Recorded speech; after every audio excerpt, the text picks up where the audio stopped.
Hello everyone, Mr. Happy here, and welcome to Mondays with Mr. Happy, aka Mr. Happy Mondays, the weekly Q&A show where you ask me questions and I answer them. So there's probably a 0% chance I actually have any videos worth putting at the bottom of the video this week. I was at PAX this entire last weekend, and I will be making a separate vlog about my experiences there.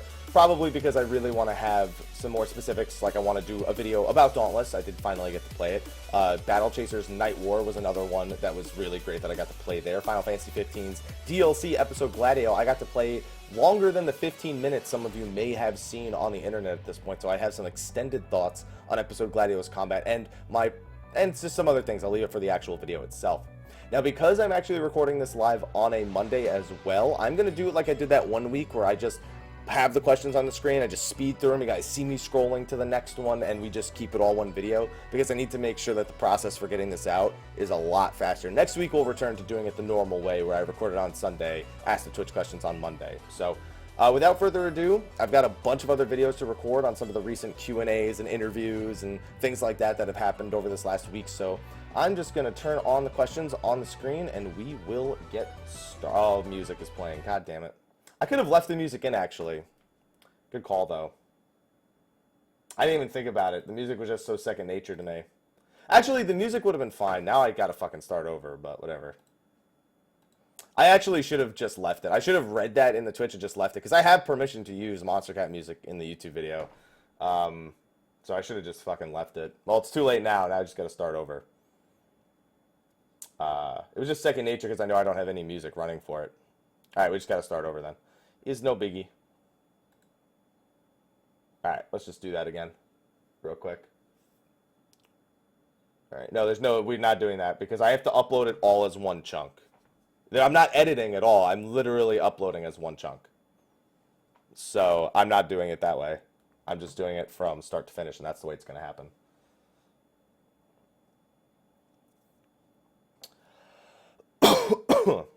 There we go. Alright, let's get that started again. Hello everyone, Mr. Happy here, and welcome to Mondays with Mr. Happy, aka Mr. Happy Mondays, the weekly Q&A show where you ask me questions and I answer them. So there are not going to be any videos at the bottom. I'm actually going to be doing this the way I did it a few weeks back, where I literally do no edits, no cuts at all. I'm just going to run straight through all the Q&A as one just solid video. So I'm going to be talking pretty much for the next 30 to 40 minutes straight with zero breaks. I am going to do a thoughts video on PAX. That's why there were no videos this last weekend, because Monday, Tuesday, Wednesday, I all had other real-life arrangements that I couldn't even stream my normal times. I had Stay of the Realm, of course, Tuesday night, which also counts as that, but I had to do a short stream Tuesday. And then I was at PAX. I flew out 8 a.m. on Thursday. Friday, Saturday, Sunday, I was there. I got 2 hours stream time, maybe, because I wasn't feeling great on Sunday. And Saturday, I was running late with my previous appointment. And then Monday, I started to stream late because I had to go pick up Aloha Dwayne the Cat Johnson, who is now sleeping quietly in the cardboard box next to me. I'll be doing thoughts videos on Dauntless, Battle Chasers Night War, episode Gladio's DLC. I got to play longer than the 15 minutes some of you may have seen on like IGN and stuff like that. I got to play about 45 minutes into episode Gladio, so I definitely have some extended thoughts about that. And then just some general covering of some Q&As and stuff that happened over the weekend. Mog Talk had a great one. Gamer Escape, Reddit. Going to be going over all those and all their own separate videos. So it is crunch time. Let's get immediately into the YouTube questions then. I doubt I'll be able to do the Twitch questions unless maybe I do it a certain way, but we'll get to that bridge when we come to it. So question number one, welcome back, Hap. Have gunpowder, gelatine, dynamite, and a laser beam when you get this music reference. You're good anytime. I don't think I get the music reference at all. My brain isn't going to function to think about it right now, and I don't think I would get it anyway. To the recycled question roulette about Garlean Legions, aside from 100 Fists. I'm going to take aside from 100 Fists because it's probably, I mean, this is probably a pretty easy thing, and I think I already know the answer to this question. What ability do you want to see in Stormblood? Any job? Well, because we're on the theory, we're on the topic of Monk. Chi Blast is one. Monk is the only job that has no ranged attack, even just the default crappy one that doesn't do anything. I wouldn't be surprised for them to just not really have those abilities on jobs much anymore. They see super occasional use, but for the most part, they just kind of get moved to the farthest place away from your most used actions on the hotbar once you start getting into your real rotations. PvP, they're a little more useful, though. You know, I've picked off plenty of kills with my throwing daggers as ninja in PvP. So that's a tough call. But if they are going to keep them, It'd be nice to have Chi Blast just to give monks some sort of option, even if they want to make it a little more like an off-global cooldown DPS ability, more so than like a standard ranged attack. I would like to see it though. You know, I'm obviously I'm digging into my 11 roots here, but I never liked that monk was the only, literally the only job in the entire game that didn't have a ranged attack. So when I think of a ranged attack to give them, I pretty much immediately go to Chi Blast. So. With that out of the way, let's move on to the second question. Hello! Thank you for taking the time to answer my question. I'm starting the Relic quest for the first time. You poor soul. One, can you briefly explain what is involved to get a Relic weapon in its evolved forms? I mean, it's pretty much just a bunch of grinding. The first one's fates, then you got to do 10 dungeons, then you got to grind a mix of content. You can just grind anything for lore and poetics. You could do beast tribe quests. You can you have to hand in some Grand Company materials. Those used to be crafted, but now they're Grand Company. And then it's just a mix of all those things over and over again until you've pretty much bled your eyes dry by staring at your monitor too long. And two, I wanted to know if you ever get what you get for unlocking flying in every zone. No, you don't get. You know what you get? You can now fly in all of the Heavensward zones. That is what you get for unlocking flying in every zone. You can now fly in every zone. So enjoy that. Enjoy that. Also, thank you for what you do. You seem like a very humble and caring person. You take the time every week to answer questions for people you don't even know. That says a lot about who you are, and I hope you have a great day. Thank you for the kind words. I got a lot of that at PAX this last weekend, and I'm always just like, I'm just a guy. I'm just a guy. It's not special. But the words are still appreciated, so thank you. Moving on to question number 3. Hello there, Mr. Happy. Okay, I am so sorry, but no bonus this week. Well, you can't give me a bonus. You have 3 posts. I gotta assume that you just don't have it. You know, it's just. So I'm wondering about your opinion. Something me and my roommate argue about all the time, mainly because I feel like he's being lazy. Oh, this is gonna be good. Question starts. So how would you feel about raising the cap of weekly tomestones? Well, they do that at the end of the expansion. They're going to raise it from 450 to 900 probably in 3.56. So they've already straight up said that that's what they did for 2.5. It was received well enough that that's what they'll do again for 3.5 eventually, probably 3.56 like I said. And then it still eventually caps at 2,000. You know, it's not an unlimited. It's just the weekly cap is 900 instead of 450. I feel like if you want the gear, you log in and put forth the effort. He thinks you should be allowed to not miss anything because you didn't want to put forth the effort. Yeah, if you're not going to take the time to grind tomestones, you clearly don't feel drawn to the gear enough to get it.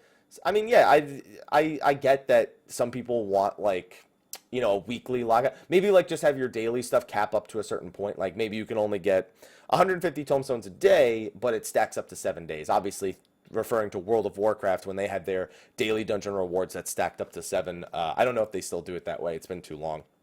I mean, if you don't want to grind the tomestones, you don't want the gear that bad. I just don't need 900 tomestones, and personally, I don't think it's fun to grind 900 tomestones. You need to really be enjoying the things that you're doing in the game at the current time to really want to grind out to 900 tomestones every week, or you're probably behind and just trying to get caught up at this point.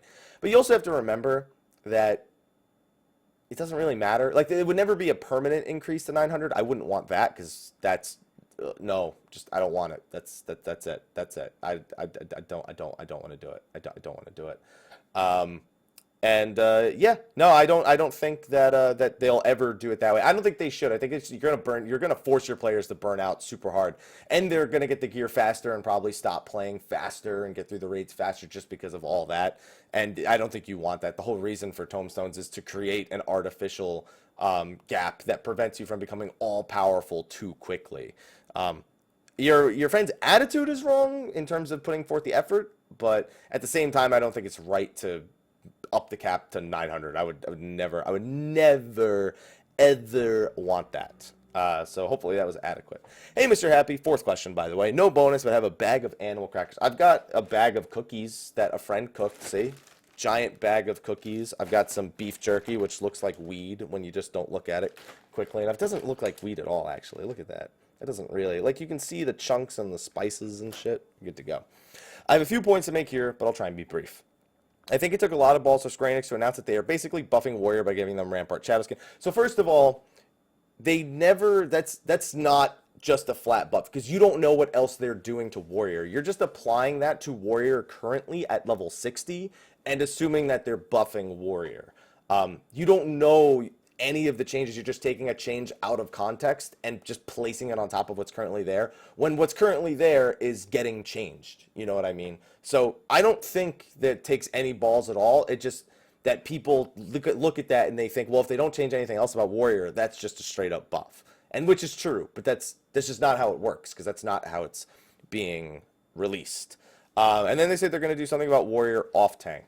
Well, I'd imagine that's because a lot of people, as much as yes, Warrior is a great main tank, their mitigations are superb, more so than I think a lot of people give them credit for, especially a lot of the lower to mid core raiders, or the newer to mid core raiders, I suppose. But a lot of groups just literally make Warrior tank as little as possible to output DPS like a 5th DPS, and that is in itself, I'd say, an issue. It's one of the many issues with Warrior, and why you can't just bring the other jobs up to the same power, because ultimately Warrior was the first. They'd have to do a lot to make the other two catch up to it, and I don't see that really happening. We can already make Warrior the standard main tank. They're really good, as if they aren't good enough at that anyway. Yeah, Pocket Healer that feels something about the healer change. I told her it would be like merging Medica 2 and Dab. Sorry, I know that's not. I know that. Never mind. Anyway, Emerging Gravity and Holy to give that to Scholar. Anyway, I'm hoping it means Warrior's going to share something with the other two tanks that is equally valuable. I just think it was really crappy of them to make this the first thing they announced, to be clear. Any thoughts? I mean, like I said, I guess I already said my thoughts right there. That they, you can't take a change on its own without any sort of context and draw any kind of conclusion. I mean, yes, it's the first thing they announced, but without the rest of the information, you can only draw assumptions based on that. You cannot draw a conclusion. So I don't. My only thoughts are, wait for them to actually give you more information before you begin thinking of anything else that might be going on there. Moving on to the next one. Hey Haps, asked a few times now, so no bonus. Sorry. It's okay. That's the rules. It's the first time, not every time. This question comes off the back of a few other questions you've had in recent weeks regarding the field areas in 14, perceived lack of use emptiness. I was wondering if you felt the system like in 12 or 15, whereby more dangerous fiends inhabit the world during different times of the day. So you mean like nighttime being more dangerous than daytime? I'm not opposed to the idea. And I guess technically, like, if it's a more dangerous weather type, but you would need just making the world more dangerous just to make it more dangerous doesn't necessarily make it more useful. And the loot that is more lucrative, I mean, it needs to be so lucrative that people feel the desire to go out and get it. And then if that's so lucrative, then why would people do other things that may be less lucrative? And it's a constant balancing act of playing an MMO. I don't think just making nighttime have stronger enemies and giving people better loot for fighting at night is a system that necessarily works in an MMO where there's really no need for that. You know what I mean? Like hunts, fates, beast tribe quests, all those things populate the open world. There's just no need to constantly go out and just kill random enemies, and that's kind of how it's always been, and I don't see that changing anytime soon. Now, if they want to make an area of the game, let's not use Diadem as the example, please. Let's just say they want to make a new area of the game, and that's a theme for that area, and it's balanced properly around the rest of the rewards that are available at the time from other pieces of content, then it could theoretically work, but it needs to be contained. It can't be a general theme for the entire overworld of the game, in which case you're not achieving the thing that you ultimately wanted to achieve, which is people going into the overworld and just fighting enemies just for the sake of fighting enemies. So I don't see that happening. There's plenty of use for the open world outside the main story. You just have to do all of those things, and a lot of those things aren't necessarily attractive to a lot of players, like the beast tribes and the hunts. Moving on to the next question. Hiya, when do you think we can expect a Stormblood benchmark? I feel like he teased this earlier. I think he said May. I would guess May if he hasn't actually said anything, so I'm going to go with May. So hopefully it's a good answer. Hopefully it's a good answer. It's a guess, but hopefully it's a good answer. Next question. Hi, Mr. Happy. First time asker, so I have a bonus of 1 Stormblood Savage weapon of your choice when the raids launch. Yeah, buddy. I've recently begun streaming using my PS4 to Twitch. Now, the problem I have is I use Discord for all the communication when streaming games. As a streamer yourself, have you ever used the capture card with the PS4? That is all I use. I don't like any of the native software support built into like the PS4 or the Xbox One. It's great if you can't afford anything else and that's your only choice, and then it's just making do. But that's the only way I capture the PlayStation 4 footage, is with a capture card. I would refuse to capture it any other way personally, because I can't make my stream look the way I want to make it look just by using the PS4. I use the Elgato HD60 Pro. It's an internal capture card. There's a lot of other really good ones, but the HD60 Pro has been super reliable, especially more so than some of the older Elgato models, which had like built-in 1000 ms because they were external cards that just were more optimized for game capture and less for streaming. This one's really optimized for streaming in particular. But anyway, hopefully that was a decent enough answer. Hi, first time asker. Have a replica Allegan back hair. Oh, God, I forgot it. You know, I had forgotten about that joke from last State of the Realm, and now you just brought it back. Ah, hair. Regarding the new role-based skills, do you think I think some may already be in the game. I mean, Rampart Shadowskin is a good example, like we were talking about earlier. Do you think PvP skills will become new PvE skills? No. That's just a flat out no. No, those skills were designed for PvE. They have no synergy with the existing abilities outside of maybe providing, like the monk ones give you 3 stacks of Greased Lightning. That's it. But no, they're not going to give you Axe Kick in PvE. Mana Draw and Equanimity, Recuperate and Enliven for yeah, no, those are specific. There's no way they give Enliven for just so you don't have to do positionals. Like, that's not even a DPS increase. That's just I don't have to do positional. I guess technically you use it when you don't have to use positionals, but that's not helping with skill bloat. You're basically just, those skills already exist in the game, and you're just adding them on top of existing skills. You know what I mean? And then you're adding new skills. Like, these would need to be in place of Stormblood skills. So no, I doubt you'll ever see PvP skills being used in a PvE scenario. Yo Haps asked the question before, so no bonus, but you get a fellow Lala hug. Anyway, on to question time. In the recent Korean live letter, they called out Rage of Halone and Dragon Kick by names for examples of debuffs they are changing. I have no idea as to what Rage of Halone could be changed to at the moment, but I was thinking they could replace Dragon Kick's int down with a magic resist down, so the move benefits casters, like it's sort of supposed to. Oh yeah, because of the blunt damage. I was going to say, lowering their intelligence doesn't make them take more magic damage, but you're talking about the fact that the only other blunt damage users in the game are casters when they auto-attack with their stabs. It removes the redundancy of bringing both a Dark Knight and a Monk. Thoughts of this, and they give their own suggestions. It's a thought, at the very least. It is basically the equivalent of it basically providing something similar to, what's it called, the piercing debuff or the slashing debuff, and it makes the blunt debuff a little bit less selfish. If you want to remove the blunt resistance debuff and just scale Monk's damage up a little bit more so it doesn't factor in, and then you do this, I suppose it could work. Monk becomes the go-to in bringing a caster. No matter what with these debuffs, though, we are going to hit a point where there's... I just want everyone to be perfectly clear about this. No matter what they do in Stormblood, there will still be 8 jobs that are meta when Stormblood comes out.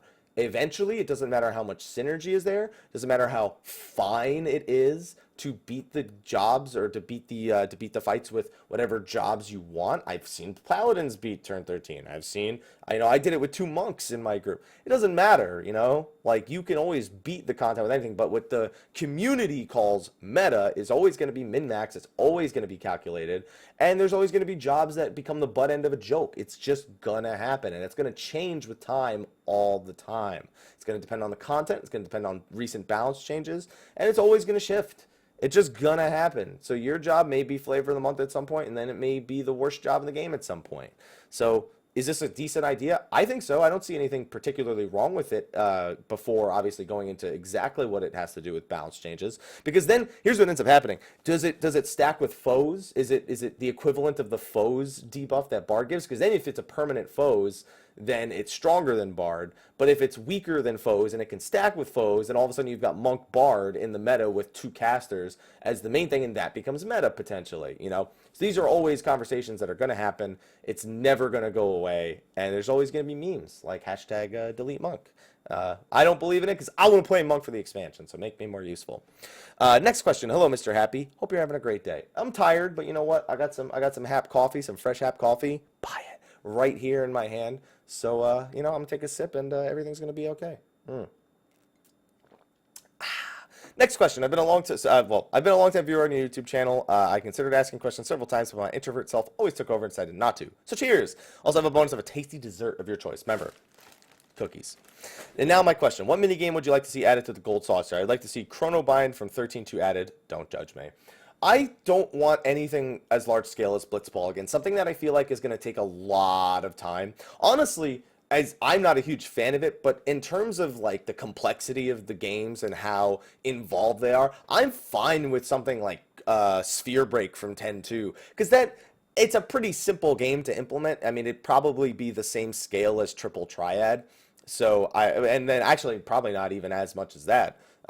But it would like things like that are okay for me, and games like the number game that not really many people play. I just don't want anything large scale like the Gold Saucer. And I know I've been an advocate of the battle arena, but I guess it depends how large scale that really is. It probably would be as large scale as something like Lords of Verminion or Blitzball. And I don't know how useful it would be. So it's hard. Gold Saucer is a really difficult thing because you got to make it so good and so fun that everyone wants to do it. And then you're not rewarding people with in-game progression like any item level buffs or anything. It's just glamour. So if people don't want it, they won't do it. Or if they already have it, there's no reason for them to keep going. It's tough to really balance those things coming into the game. So I'm curious to see what they'll do going forward with the Gold Saucer, what kind of attention it gets at all. And we'll just have to wait. But I'd take something along the intricacies of Sphere Break for implementation, although I don't particularly like Sphere Break itself. Moving on. Hello, Mr. Happy. This is Final Sim, and welcome to my question on your channel. 1. Does Final Fantasy have mods? Technically, the only thing you have is like ACT, which is a third-party program. And third-party programs can get you in trouble in Final Fantasy 14. ACT technically only gets you in trouble if you're an asshole, like going to a 24-man and like, yo, what the fuck is this shit? There's like 600 DPS bars. You guys are fucking garbage. Yeah, and then you're getting in trouble for using ACT like that, but there are other third-party programs that will get you in trouble, so it has no officially supported mods. Use them at your own discretion and with your own, and use your own discretion, I guess, when actually, talking about them in game. 2, are there cheats? No. Those are illegal. I shouldn't say illegal. It's not like Square Enix is going to come to your house and fucking give you a cease and desist, but I mean, this is an MMO. That's not how MMOs work. There's no online thing where people go and they're like, wow, found this method for infinite gil. Or, here's how you get infinite gil. Ready for this? Ready for this insane, crazy tip on how to get infinite gil? All right, here's what you're going to do. You're going to go kill Sahagins forever, and they will always drop gil. There you go. You're rich. You know how you get fast EXP? Also, crazy tip, Palace of the Dead. Insane. Alt F4 will then get you both bonuses at the same time. Anyway, moving on to the next question. Hey, Mr. Happy. How you doing? I hope you enjoy PAX East. I had a pretty damn good time. So I finished my Masters on April 23rd, praise Heidelin, which gives me 8 weeks till the Stormblood launch. Due to school, I have missed almost all the games from the last 3 years and was looking to smash 3 to 5 in that 8-week period. Man, you take smashing to a whole different level. All I've played since the end of 2013 is 14, Dank Souls 3, Nioh currently, Arkham series, East Origins, thanks for the suggestion video on that, Final Fantasy 15, and Unravel. Question, what are Mr. Happy's 3 to 5 must-plays from 2014 to now? Shit, I don't know. I don't fucking know. My must-plays? Shit, man. Bloodborne. Bloodborne's a must-play. Okay, how about that? Bloodborne is a must-play, especially if you played Dark Souls 3. Bloodborne is a must-play. Horizon Zero Dawn I haven't finished, but for me that's a recent one that is a must-play. You already played 15, and that to me isn't even really a must-play. You kind of got to be into the idea of playing it in the first place. Jesus Christ. I don't know, man. That's tough. That's a lot. For me to not, like, I'd have to look back on 3 years of gaming and just look at, like, the games that were, like, #1 winners. Zelda's definitely not a must-play. I don't know. And you're already playing, like, a lot of the games that I have, like, fresh on my mind are the ones that are, like, must-plays. I also don't know what your gaming preference is, although, obviously, RPGs is along that list somewhere. Fuck, dude. I don't know. Those are 2 I would definitely say. Bloodborne and Horizon Zero Dawn are both great titles that I think that you could definitely get into. I'm just going to give you 2 for the time being, because honestly, on such short notice, there's no way I'm going to think of a third one. Anyway, moving on to the next question. Howdy, Mr. Happy. I've been watching your guides and videos since I first started playing. Love being up to date, and your presentation is perfect for how my brain works. Thank you. First time poster, not sure if this has been asked before. My main is Astrologian regarding the cross roll skill section. At present, in order to get Stone Skin, I need to level my Conjurer from 1 to 34, but with the upcoming battle system changes, I think my time would be better spent in the Relic and leveling an alternate job versus getting my Conjurer up to 34 just for this specific skill. I wonder if the 4.0, honestly, there's not a super crazy number of Astrologians that like even bring Stone Skin. I know some of them just do it because like they play with a Scholar and then they'll just, both of them will just Stone Skin before the fight. But it's not like most groups and like 4-man content will sit there and wait for someone who's not a white mage to Stone Skin them. It's only really an 8-man content, and generally you have another healer there with you.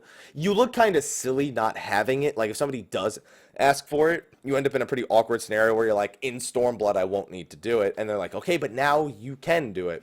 I guess I'm hoping your Conjurer is high enough level for Cleric Stance and Protect, which is only like, what, 12?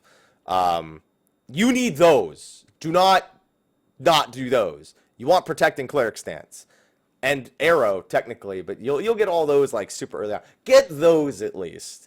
And I'm gonna say I think you might be okay. I personally would just get the Stone Skin because like the Relic is whatever and the other job is whatever. It's probably gonna be easier level after the expansion anyway. And it's not that much of a grind. So as much as you probably could get away with not being level 34 for Stone Skin, you should probably just get level 34 for Stone Skin. Let's see. Next question anyway. Hello, Happy. Due to recent events, so to speak, I guess I've come up with some questions. Due to Diadem rewarding a 280 weapon, due to RNG, I was wondering how would you reward the best weapon for an MMO expansion? I'm very much a only hardcore raiders should have the best weapon in the game kind of guy, but I respect that they eventually, because item level eventually phases out anyway, they allow you to catch up as a non-hardcore raider. I think it's a formula that has worked, and it's not a problem I have. This 280 weapon caused a lot of problems. I don't actually have a problem with the 280 weapon. I have a problem in that I think the Diadem can't stand on its own 2 feet without such an enticing reward, even if it has abysmal RNG. And I think that's the main reason why they did it, is because they can make it super rare. People are sort of driven to keep doing the content to see if they can get one, and it keeps the Diadem actually working. I just don't think the Diadem can stand on its own 2 feet without such an enticing reward.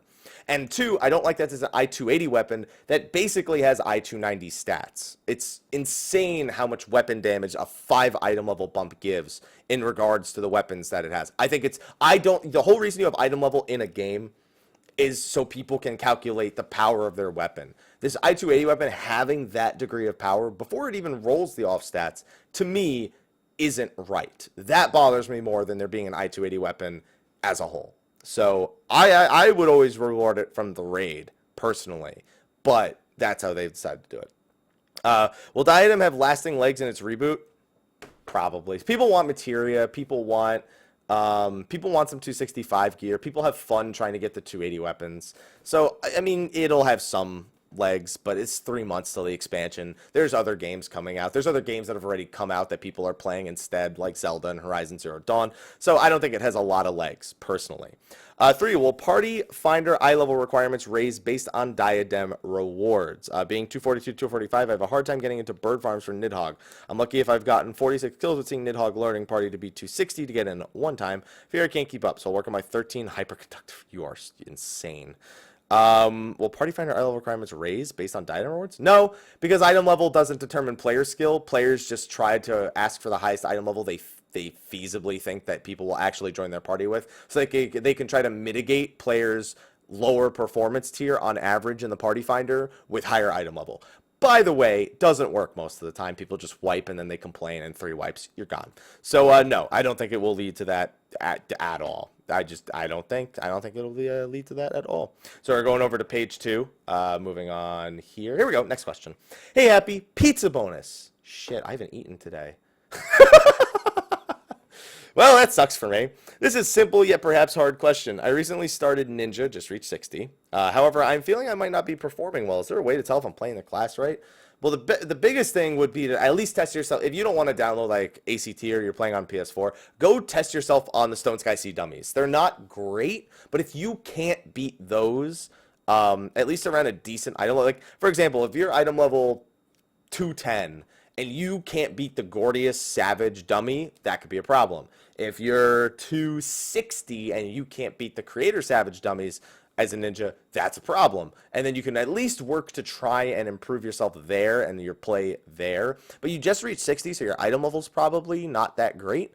I'd say at least start with Stone Sky Sea. If that doesn't feel adequate enough, get ACT or have a friend test your parses for you. Make sure you have the right stats that you need, like the accuracy and the critical hit rate. Like, try to get as much of that as possible. And of course, make sure you're using foods, potions, any of that good stuff. And you should see a good difference as long as you read a guide or two. Momo's guide is the most recent one that came out. That's really good, and you can at least match the performance of that. Then you should be pretty well off, I feel.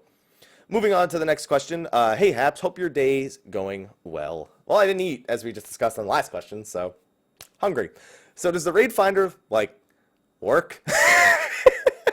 Since the crossover Party Finder came out, the Raid Finder has not been as popular. It worked pretty well when it first came out. I knew quite a few people that had gotten into learning parties on Tuesday, Wednesday, and 9 and 10. And then people who were able to very reliably re-clear things like Extreme Primals and A9 and 10 Savage at first. But a lot of people, now the crossover Party Finder is out, have just migrated to this newer feature. And learning parties in the Raid Finder are just as much of a risk as it ever was in the Duty Finder or the Party Finder as a whole.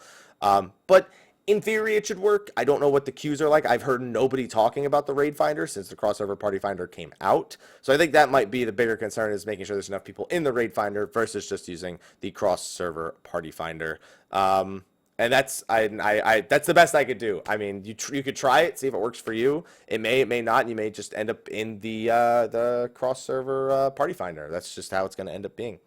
Next question. Hello, Mister. What do you think about having more action-based combat in the next FFMMO, if not in 14 in the future? So the thing about MMOs, if you're not the first MMO to do it, you're copying another MMO. That's just the mentality of the community. I mean, WoW borrowed plenty of mechanics from other MMOs and then just put them into a more approachable yet enjoyable experience, looking all the way back at vanilla.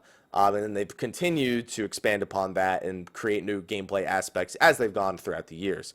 Final Fantasy XIV decided to be a standard tab target MMO, very much like World of Warcraft and a lot of the other modern MMOs that it came out in the 2004 to 2010 era. That, I would say 2004 to 2010 era is when modern MMO bloat became a thing. Tab target MMOs, just everyone was trying to make them and ride off the success that was World of Warcraft. Starting in the after 2010, a lot of MMOs started shifting to the action combat. I mean, it had started happening before, but like now everyone was trying to release more action style combat. It was fresh, it was exciting. It was something that when a player first starts playing the game right from the get-go, it's a more satisfying thing than button, button, button. They're like button, button, woo, button, woo, and they just, it's like exciting. But eventually, once you, just like with tab target MMOs, no matter what, you repeat a task long enough, it's no longer engaging and rewarding. And for some people, action combat, that wore on them even faster because they were pressing buttons faster. It was almost like, it's almost like there's a threshold for how long it takes for you to become bored of something. And the more often you're pressing a button, the more quickly that becomes the case. And so do we need the next FFMMO to be an action MMO? I don't think we need it to be, but I don't see really any other route, because you don't want to create something like 11 because it's aged and it just wouldn't do well in this modern market. You don't want to create something like Final Fantasy XIV because you have Final Fantasy XIV. So if you do another MMO, it needs to be different enough to the point where people want to play it as an option alternative to the other two.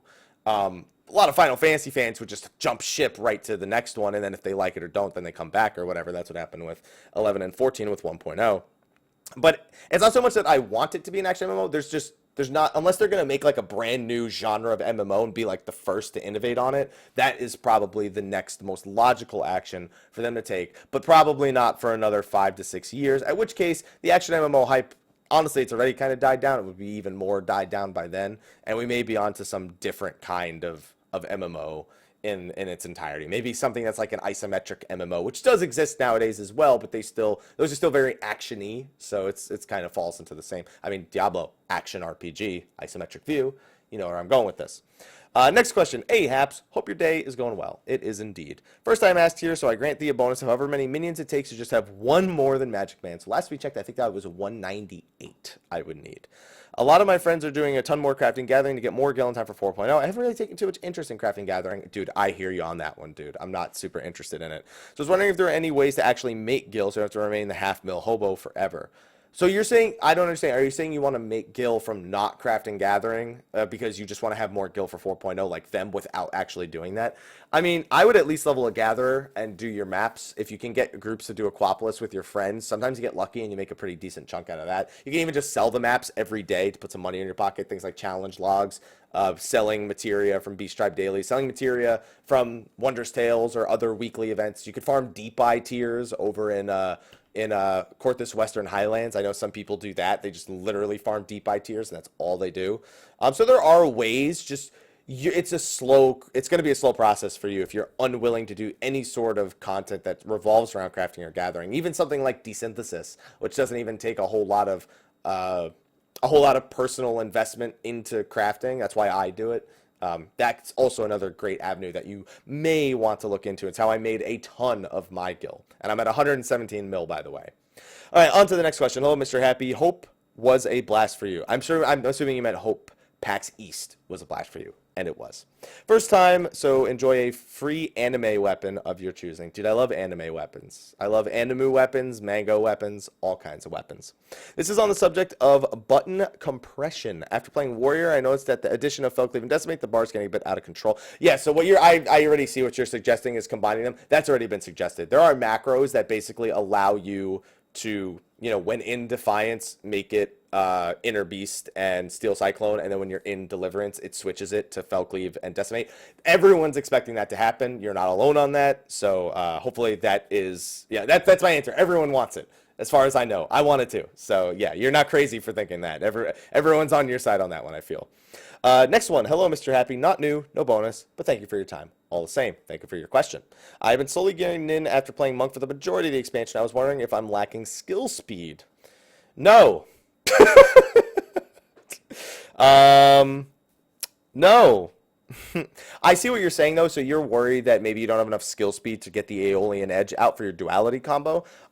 So first of all, I don't know what that's like nowadays. It was fine for me back in the day, but if I had any sort of like when I played with like 10 ms, I would have maybe like 1.5 seconds left to do that Aeolian. When I moved to California, it was almost impossible for me to get that Aeolian in. So there was I couldn't dual weave anymore. I had to single weave everything, and even then it was still kind of tight, and I actually did need more skill speed to do it, just because like having 170 ms from living in California, and even with battle ping, it's like 980 or 90. The Mudras are faster, but they still dig into the GCD because of the delay between the last one and when I actually execute it. So I honestly, Momo's guide might have a solution. You could also use Shasta's guide. Shasta's rotation is specifically for people who have issues with latency and cannot get that Aeolian off. So, it eliminates the Suiton in the middle of your button presses, so you don't have that huge delay. So look at Shasta's, look at Momo's. I think they probably both have a good solution for you. Momo with Ninja Guide, Shasta Ninja Guide, and you probably will get the answer that you're looking for more precisely, more accurately, since it's been a long time since I've actually played Ninja. Let's see. Next one. Hello, Haps. Bonus this week in a one-on-one interview with Yoshi P that lasts 2 hours. Giggity. Have you ever played Fire Emblem? No, I never could really get into Fire. It was just not a franchise that I kind of grew attached to. I tried playing Fire Emblem Heroes on the phone, obviously a mobile game, so expectations are low, but definitely worse than any of the Final Fantasy mobile games, in my opinion. So no, so I can't tell you what I think. 2, what is the biggest quality of life improvement you would like to see in 14? Honestly, most of the quality of life improvements we get in 14 are ones I never thought of before. And we've gotten all the major ones, like the Chocobo while in a dungeon kind of thing, and the Eggy Glamours and stuff like that. So we've gotten a lot of them, and I bet you the next quality of life improvement I end up praising them for is going to be one I never even thought I wanted. So that's it. For me, that's an impossible question to answer accurately, at least. And 3, what are some of your favorite things that you learned from the lore book? I was very intrigued to learn the names of the other 2 children of Midgardsormr. It was the thing I immediately latched onto. I'm more excited about the things I learned about the world from the expanded world map, and then associating them with the things that we read in the lore book and trying to figure out where they sit and what their role is in the entire world. There was a lot of great information in the lore book. Some of the things I didn't really care for were like if they were herbivores or carnivores, like some of the beast tribes and whatnot. Like it's kind of obvious for some, and for others, it's whatever. It's a diet of the enemy. But there's also some interesting information about specifically the astral and umbral eras that we had no information on prior. They're very short blurbs, but considering we had next to nothing on them before, it's nice to get them acknowledged to some degree when looking at the timeline of the world itself. So those were really the two big things for me. Was the astral and umbral eras and the names of the other two children of Midgardsormr, and trying to figure out where we are likely to find them in the world itself. Now, I'm on question 22, so what I'm actually going to do is I think I can get to some Twitch questions, but because I'm just doing this where I don't do any edits or anything like that, basically you guys start asking the questions now, and I'll eye the Twitch chat while I'm answering the next several questions, and that way when I finish the last question, I can just immediately pick a question from the chat, and we can go on to that. Anyway, next question from the forums. Hey, Mr. Happy, how are you? I'm feeling generous, so I have a free 4.0 finished relic weapon. So, first of all, I don't think we'll have a relic on 4.0 launch. Probably Eureka would be 4.1. I'd imagine Eureka is not going to be a launch thing. I imagine it's going to be a 4.1 thing.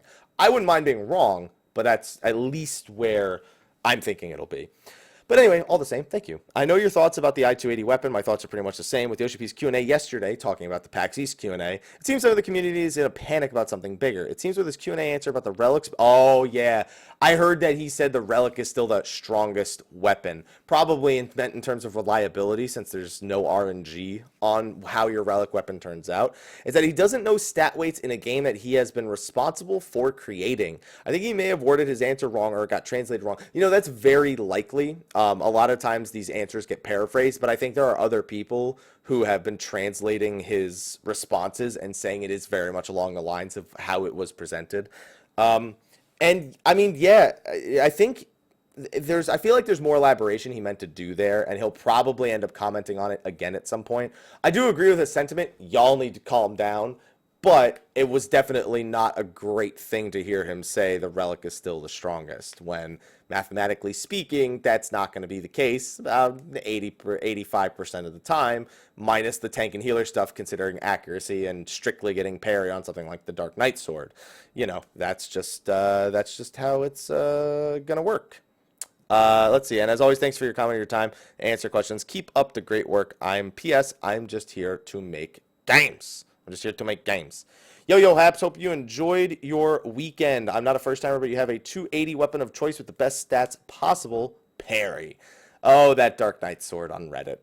Oh, man. Just a quick question for you, because I am myself unsure, but based on my Ninja DPS numbers found here, do you think I'm holding my group back in any way? It's something I've been wondering for a while now. Answer give you, I've been trying to get better. My group wiped at 5% in A12 Savage. So, I will not show your numbers on the list right here, and I don't see these being holding back in any way. I mean, you're not in like the top percentile, but most of the people that were in top percentile were kind of, you know, they were designed to be in top percentile. I mean, I think there's probably room for improvement here, but I don't think you're holding your group back at the very least. I think your cruise chaser numbers could, well, hold on, let me get into this a little bit more. No, I don't. I'm looking at everything here. I don't know. I don't think it's, you've improved. You've steadily improved over time, which is a good thing. That's a sign of someone who's not really holding somebody back. I noticed that you were without a guild at one point in one of these. That's a very interesting, or just didn't get registered properly. And you've been a part of a lot of parses. Yeah, the fact that you've been improving over time is good. I don't know. I guess I need to see the actual like parse you compared to everyone else. But I think I don't think you're holding it back. I think that you could definitely still improve more. However, I mean that definitely is the case. But no, I mean the group should be fine with this. I've seen groups with lower DPS. I did fucking A11 Savage in an I-230 weapon, okay? And we beat it. And that hell is back, but we fucking beat it with my I-230 weapon, which I was equipped with by accident. I don't even know how bad that number was when we beat Cruise Chaser that day. But I'd imagine if everyone's at least pulling similar numbers to you, there's no holding back. There's just not doing the best, I think is the best way I could realistically describe it. So yeah, I mean, you're improving your ninja play steadily. So if you keep improving, I see no problem. You've been from the numbers there. You've just every week has been better and better and better for you. So that's that at the very least is something that's good. Hey Haps, enjoy that balmy East Coast weather this weekend. It was fucking awful. I'm from New Jersey, so actually I wasn't that bothered by the cold, but the wind tunnels in Boston, man, the fucking wind tunnels were awful. Just my lips are destroyed. Just the wind comes through, it goes into your bones, it just cuts your lips in half if you're not like wearing any like chapstick. Even if you are wearing chapstick, it's pretty bad. Anyway, so let's see. So for the new expansion, I'm looking to build a raid static. I'm somewhat inexperienced with raiding, but I know traditionally the leader of a raid static is a tank. So that's really an old Final Fantasy XI tradition. That the raid leader has to be a tank. I've actually, most of the raids I've done, the raid leader is not the tank. I've had plenty where they are, but I've had just as many where they aren't. And I haven't seen a noticeable difference between the ones where the raid leader is a tank. A lot of the times, raid leader just picks tank because he wants to make recruiting easier. And if he's a DPS, then he has to find 2 tanks instead of just 1. Or same with healers, he has to find 2 healers instead of just 1.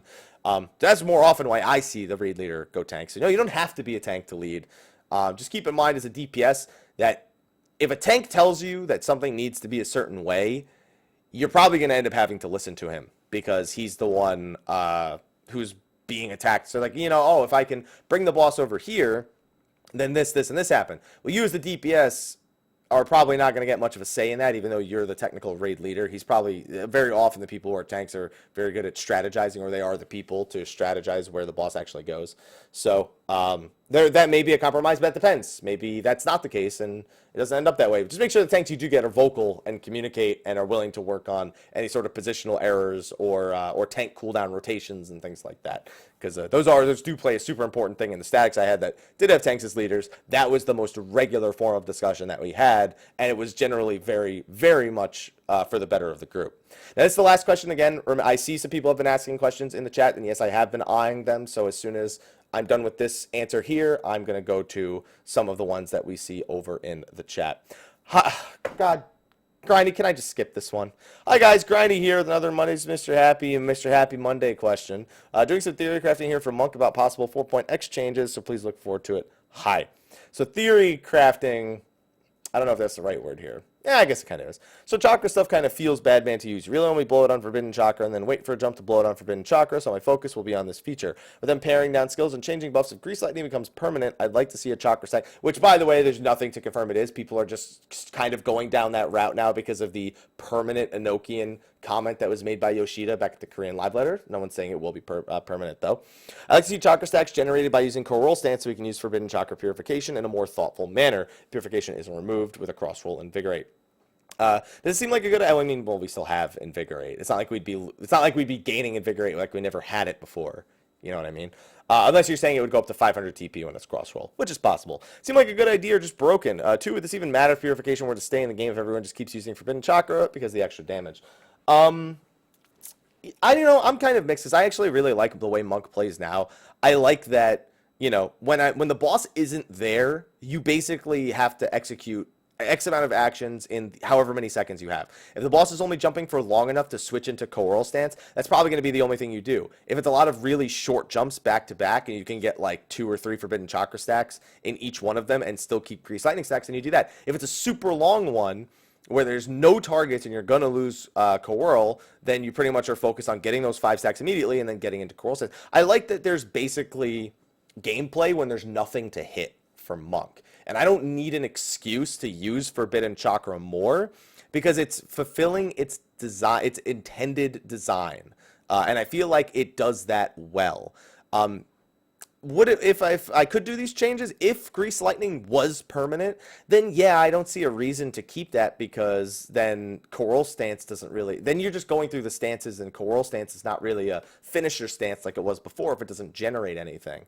And on top of that, you could still do those charges outside of combat, but Coral Stance would also be giving you this in combat. So if you have 3 of them and now the boss jumped, you only have to do 2, for example.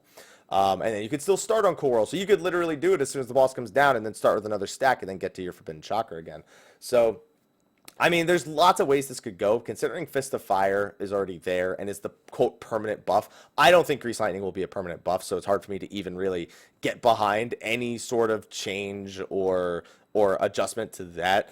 Monka. I'm really curious about because I feel like it's just its raid utility that is hurting, and that is the number one thing I expect them to hit, not the use of stacks, Forbidden Chakra, or Purification. Not even Grease Lightning. Maybe they'll extend Grease Lightning times even longer. That's about the only thing I could see them doing potentially, if that even ends up being the case. Anyway, now with that out of the way, I do have some Twitch questions. I saw quite a few of them here. So there was also a comment that Yoshi P made about Cleric stance in the PAX East comment. So I'm going to take this question right here. Mr. Happy, with Yoshi's comment on Cleric stance, do you think healers would benefit from their damage spells being scaled through Mind and Cleric being removed? And on top of that, should content hit harder, heals heal less, so the DPS meta isn't nearly as focused? So no matter what, even if healers are made to heal so much that they don't have time to DPS, DPS is still the focus of the meta. The faster you kill a boss, the better. Even if healers can't contribute to that, groups will just put even more onus on how well the DPS actually work together. I am someone who finds it sometimes frustrating to use Cleric Stance because it feels like at times it's one of the least responsive abilities in the game. And then at times I just feel like a fucking idiot because I just didn't use it. Sometimes it feels like it's my fault, sometimes it feels like the game's fault, and sometimes I just can't tell. That being said, I'm actually okay with either or. I'm okay with the idea of healers' spells not necessarily being. I don't. If keep in mind, if they get rid of Cleric, I wouldn't want the spell scaling with Mind to be as powerful as Cleric Stance heals because it doesn't make any sense to me.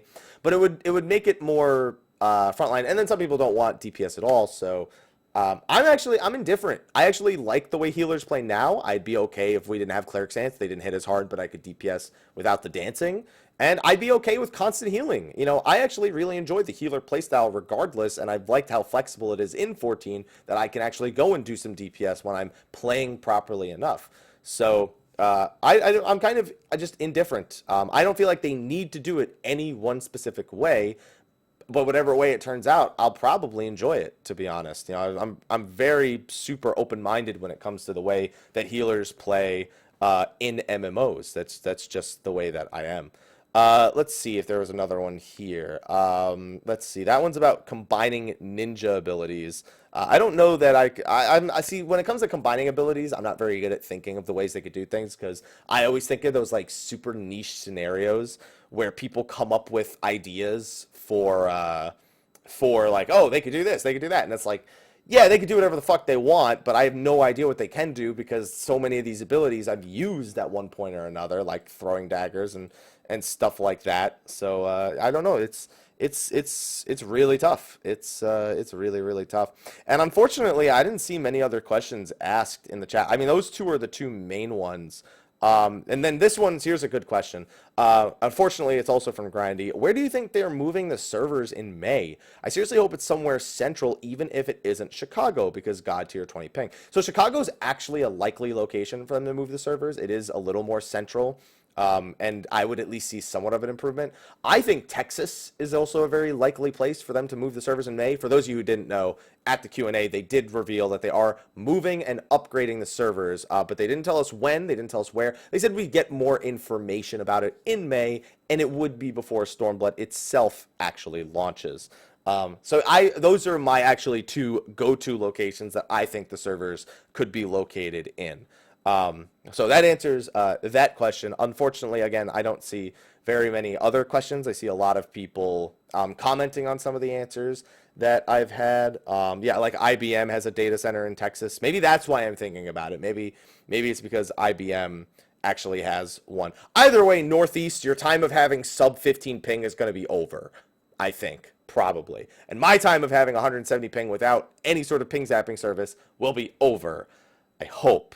But I mean, that's the best we can do. Unfortunately, there's not really many more questions in the Twitch chat. So because I'm trying to keep this as one just straight out video, that's going to be a wrap for Mondays with Mr. Happy. Ladies and gentlemen, thank you for your questions. Be sure to ask more in the comment thread under the YouTube video. I'm going to try to get this posted Monday night. so it can actually still be Mondays with Mr. Happy. If not, we'll just have to, well, make do with what we can. I've got lots of other videos to record, so once again, there's probably no good videos worth putting at the bottom of the video again, or at the bottom of the screen. So I'm going to wrap this up, and I think we should start working on some of the other videos. So thank you for watching. I will see you all next week for next Mondays with Mr. Happy, and until then, take care.